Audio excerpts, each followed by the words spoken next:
you don't have to play basketball to be able to use it as a way to talk about culture. I mean, no one would think more or less of Basquiat because he didn't box, you know what I mean? But he was still able to use Cassius Clay as a symbol. And I think basketball is full of symbolic meanings for people.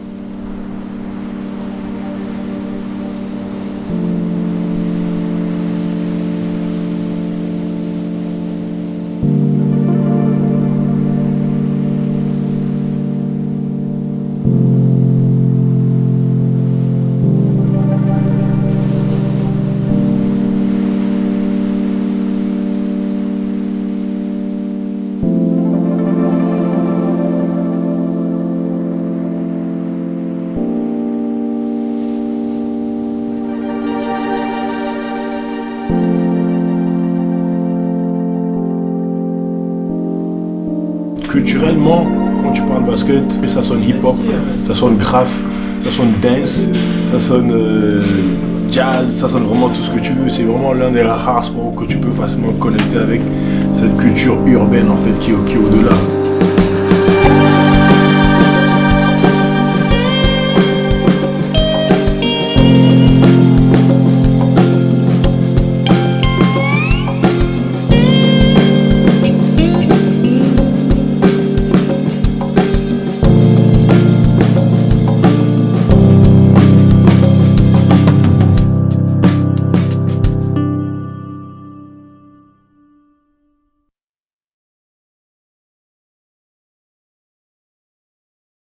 So my name's Dan Peterson. I'm the founder and director of the nonprofit Project Backboard. We're based now in the Southern California area, but I work all over the country. And basically what I do is I renovate public outdoor basketball courts and then collaborate with artists to come up with unique works of art to be put on the surface of those courts.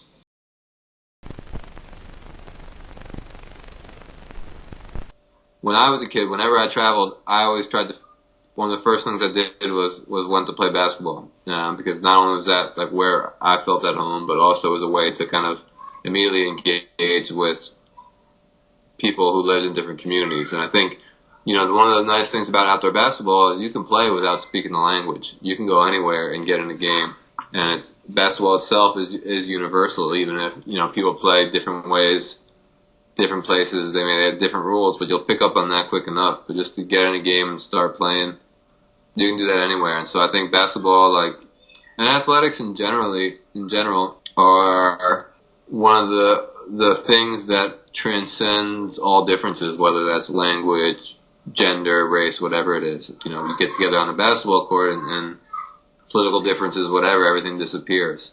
And I think art, a lot of good art is the same, right? You don't need to speak the language in order to appreciate it. You don't need to be from, the 15th century to appreciate the Renaissance painters, right? Their lives were enormously different from ours, but it does transcend, any sort of divide you can imagine.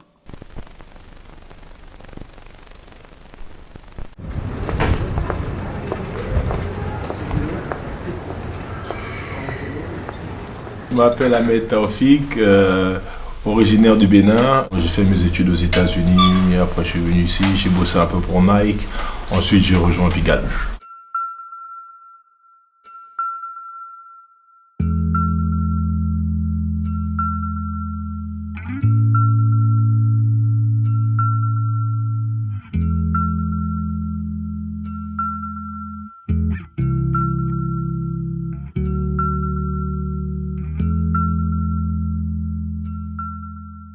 J'ai eu l'opportunité de travailler dans plusieurs pays, de voyager dans plusieurs pays grâce au basket.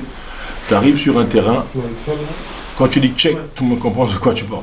Les gens ils s'en foutent de ta couleur, ils s'en foutent d'où tu viens, tu joues quoi. Et la dernière fois je parlais avec un pote allemand qui a joué à l'université, qui menait un homme d'affaires, et il disait qu'à chaque fois qu'il voyage, il a tout son ballon de basket dans ses affaires.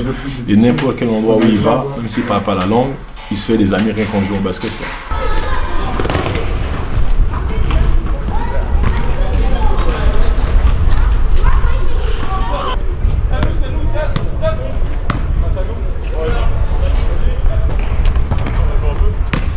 basket, c'est spécial à Paris. Le basket, c'est surtout au niveau culturel. Peut-être en Europe, on a la plus grosse culture basketball. C'est Paris, le streetball. Paris est connu pour le quai 54. Paris est connu pour la tasse Stalingrad qui revit. T'as un collectif qui se bat pour renouveler Birakiem. Tu vois, il y a vraiment, en termes de communauté basketball, Paris c'est le must, quoi. Donc, c'est bien qu'il y ait un des endroits comme Pigalle qui contribue à ce développement du basketball parisien ou français. Et moi, je crois que c'est le sport des 10 prochaines années.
The Pigalle court's a great example of what the way a well-designed basketball court can kind of help transform a part of people's experience of a neighborhood. And like you say, like bring people from all over the world to go visit that court.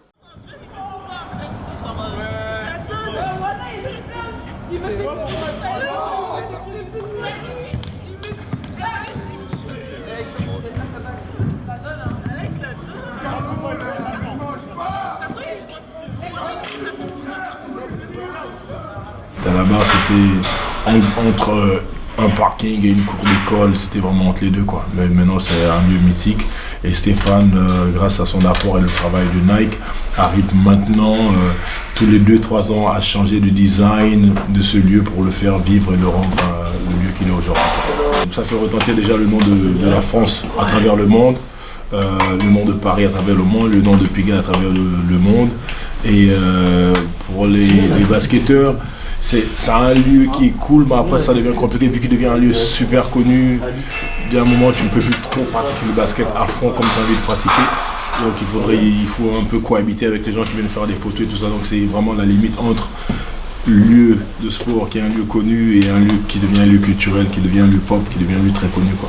Notre objectif, c'est de faire en sorte que le maximum de personnes pratiquent le basket dessus. Tu vois ce que je veux dire? Du coup, quand il y a des enfants qui sont en train de jouer et qu'il y a des gens qui viennent faire des photos, nous, notre priorité, c'est que les enfants jouent. Tu vois, si les gens n'ont pas de permission pour faire des photos ou des vidéos dessus et qu'ils veulent faire des vidéos et mettre les enfants de côté, nous, on refuse. Parce que si le basketball disparaît de ce lieu, celui n'a plus sa valeur, en fait. Tu vois, c'est le basket qui donne l'authenticité à ce lieu. Tu vois, du coup, nous, en tant que personnes qui sont mises dans la boutique, notre objectif premier, c'est que le basket soit la priorité sur ce terrain-là. Painting and decorating is one of our most essential trades. It fills a basic need with very little chance of ever diminishing in importance. The constant demand for paint and varnish as a protection and decoration ensures that there will always be a need for this service. But a painter's work is more than spreading paint on a surface. Real painting must not only cover the area, it must protect and beautify it as well.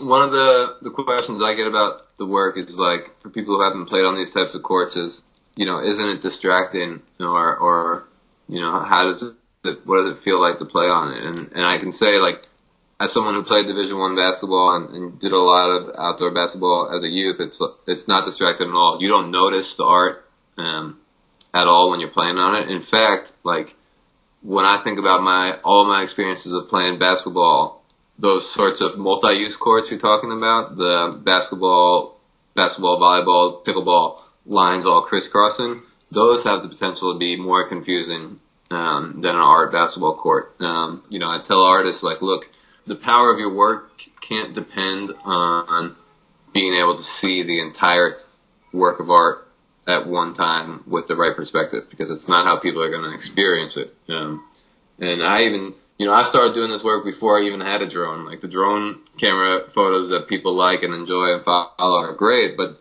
you want the work to have that same energy, even if you don't see that nice straight down aerial shot.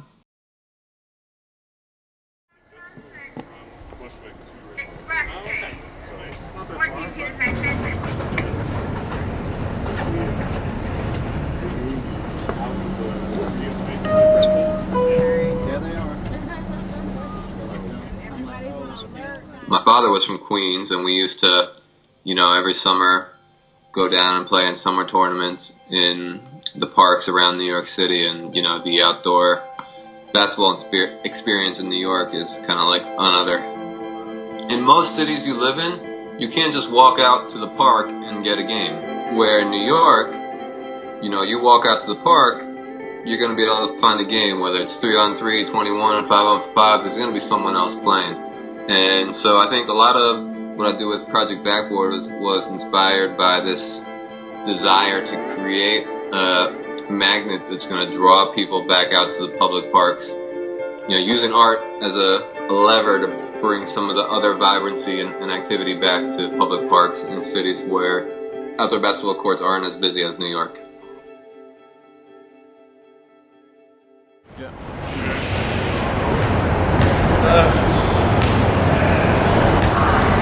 Favorite move?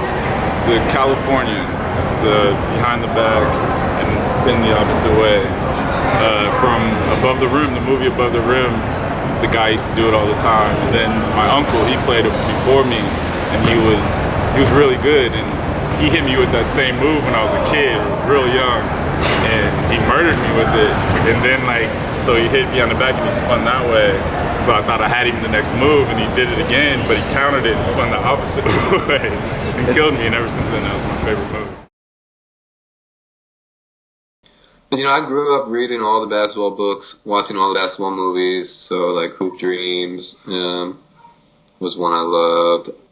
It's always interesting for me to watch documentaries of basketball and artists. Obviously, Kevin and Babito's movie was a Do It in the Park was a movie that was really inspiring. It was really that movie that got at the heart of reminded me of what it was like to be a young person and be in love with basketball. White Men Can't Jump, as far as regular movies, as a movie that I think for every white guy who plays basketball, and as a movie that resonates, and the fact that people think I look like a Woody Harrelson from time to time, again, was something that made me love that movie. But He Got Game.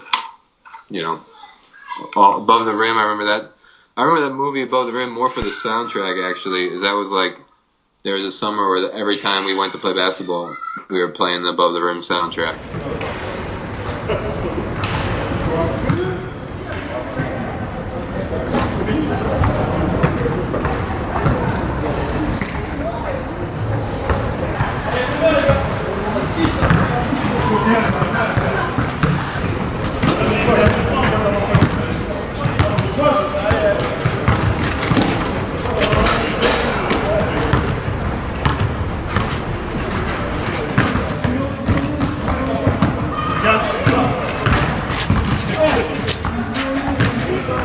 Je m'appelle Ousmane Niang, j'ai bientôt 38 ans, je joue au basket depuis que j'ai 6-7 ans et depuis ça a toujours été ma passion. Je suis président d'une association qui s'appelle Untitled Chapter, en fait, qui s'inscrit sur deux axes, l'éducation et le sport, qui intervient essentiellement en Guinée, mais aussi ici en France. Et puis en parallèle aussi on a créé effectivement un événement à Toulouse qui s'appelle le Summit, qui est un événement de basket qui réunit en fait une fois par an je dirais tous les fans du sport, de ce sport là ici à Toulouse, quoi. Voilà. Alors là on est donc au stadium de Toulouse. Pour moi c'est le temple du streetball à Toulouse. Je suis arrivé à Toulouse il y a quasiment 10 ans, je suis arrivé en 2009. Et quand je suis arrivé ici, je venais de Nantes. À Nantes, on joue à un endroit qui s'appelle Procès, le parc de Procès. Et donc quand je suis arrivé ici, c'était l'été, voilà, ma première question c'était de demander où est-ce que ça joue au basket à Toulouse. On m'a dit, il faut que tu ailles au stadium.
Comment je peux dire ça, surprenant au début parce que c'est sous un pont et il y a des zones de terrain qui sont alignées et c'est très rare, je dirais, en France d'avoir un cadre comme ça pour jouer au basket. Moi j'ai joué on va dire à l'extérieur dans plein de villes, je joue à Paris, à Nantes, à Marseille, à Caen, Barcelone, etc. Et j'ai rarement vu en fait on va dire un cadre comme celui-là, donc ça amène une sorte de particularité en fait au streetball qu'il n'y a pas ailleurs.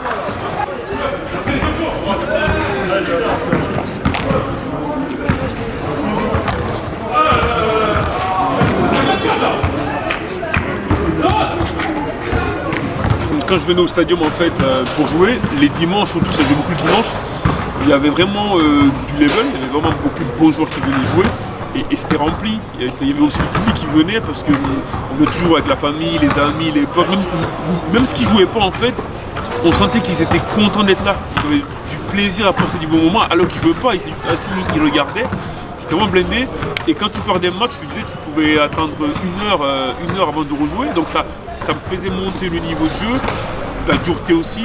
Et donc il y a eu des vrais moments de basket ici, en tout cas moi j'ai passé des vrais moments de basket ici qui m'ont vraiment plu, qui m'ont donné de la sensation. Et c'est vrai qu'aujourd'hui pour un site comme le stadium, je pense que ça manque effectivement d'événements à la hauteur de ce que représente le site en termes de basketball à Toulouse. Et c'est vrai qu'il faut que, à la fois, je pense, les autorités territoriales et locales et les services des sports aussi, effectivement, poussent pour qu'il y ait plus d'événements autour du basket ici, quoi, au stadium, carrément.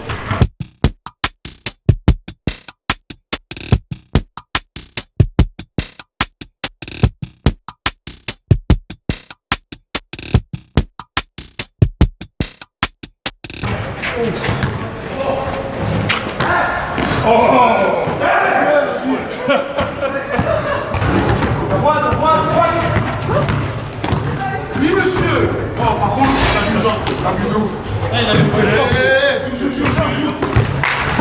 Vite. Comment? Ah bon? Regarde.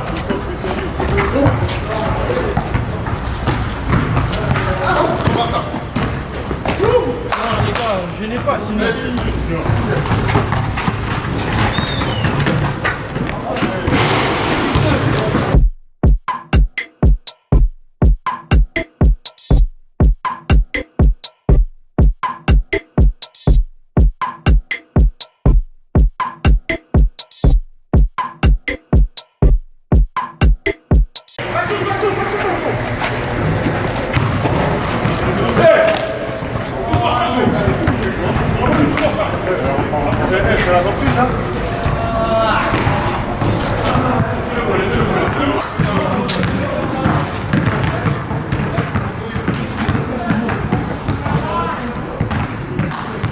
y a des choses en fait qu'on ne retrouve que dans le streetball. L'état d'esprit, je dirais aussi la dureté du jeu parce que c'est on va dire un autre mode de fonctionnement qui a cette notion quand même de liberté. Effectivement, la seule règle, c'est la règle effectivement du terrain. En fait, voilà, tu gagnes, tu vas sur le terrain, tu perds, tu sors. Après, c'est vrai que quand on est dans le streetball, effectivement, l'environnement dans lequel le terrain se trouve fait partie, je dirais, de cet écosystème-là. Les joueurs sont différents d'un terrain à un autre, la culture du street est différente d'un terrain à l'autre, et donc ça amène une sorte de... C'est comme un renouveau à chaque fois, en fait, et du coup, une découverte. Et moi, c'est ce qui me plaît aussi là-dedans, quoi. Dans le street, on développe des qualités relationnelles parce qu'on rencontre beaucoup de personnes voilà, qu'on n'aurait peut-être pas rencontrées ailleurs, clairement. En tout cas, il y a beaucoup de personnes que moi j'ai connues à travers le streetball et qui jouent au basket, que je n'aurais jamais croisé en club, quoi. Et donc, c'est un facteur, c'est un élément, je dirais, assez finalement assez structurant ou assez déterminant en tout cas du streetball, et qui permet justement de t'enrichir au-delà du basket, du ballon, etc., de rencontrer des personnes, d'échanger avec elles, comprendre leur culture, leur origine, leur background, et au final ça montre que on peut tous venir de zones diverses et variées, et pour autant se retrouver sur un basket et jouer au basket, quoi. Voilà. I really look back on outdoor basketball as the basketball that was most important to me throughout my life. Even when I was in high school, college, my most fond memories of basketball are summer leagues outdoors, pickup outdoors, and to me, like, outdoor basketball is the highest expression of the game. It's not what happens on an NBA arena. It's what happens in parks. I remember growing up in high school specifically, and thinking, my favorite classes were always art classes. But outside of school, I spent all my time playing basketball. And I remember this thought passing through my mind, should I go to art school? Because my favorite classes are art classes. And then the other part of my brain saying, no, you spend all your free time on basketball, that's what you're going to do in college.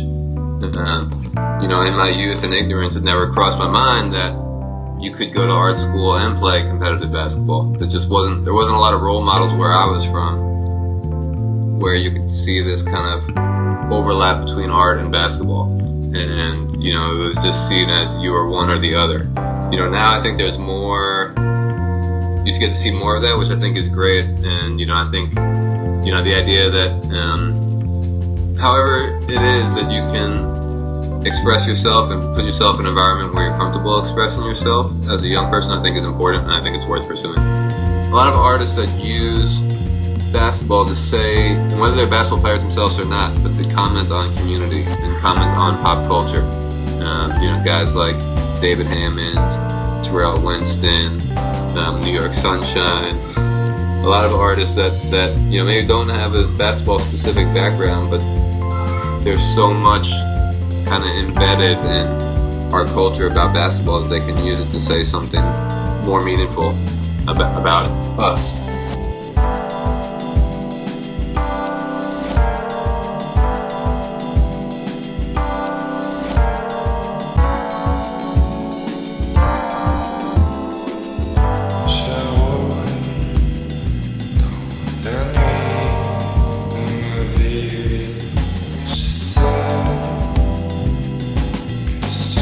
Skateboard, je ride encore, je glisse sur Paris, des montagnes d'immeubles, plus aucun bruit comme mélodie, ça mousse dans les bars de Pigalle, là-dedans, dormir. Fête est finie, tout le monde au lit. Je fonds dans une rame de métro qui berce et me porte vers la goutte d'or.